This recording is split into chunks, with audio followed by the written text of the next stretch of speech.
our finals MVP with 23 points, 2 rebounds, and 1 steal. None other than number 85, Harms Huy. Mr. Harms, congratulations. This is the Rooks Division and the champion. Nasa inyo.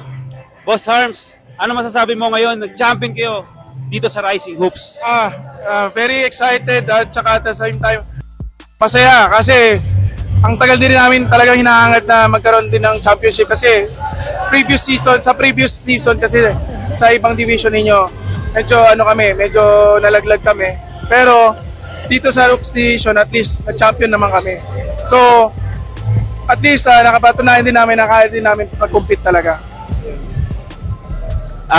Wala akong masabi dahil sobrang ganda ng pinakita niyong performance right now.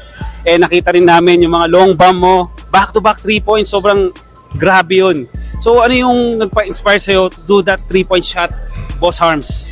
Well, ganun naman talaga, lagi naman ko ginagawa yung mga ganung plays, pero talagang nagpa-inspire talaga sa akin kasi gusto talaga namin, uhaw talaga kami sa championship, gusto talaga namin mag-champion.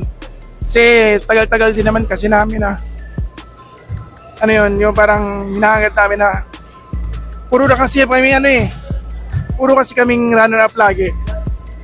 Tapos yung nakalaban pa namin. Dati pa namin na nakalaban din sa championship yung sa ibang liga. So talagang talagang masaya. Tears of joy. Very happy. Very happy naman sa result. So once again, our finals MVP, Harms Huy.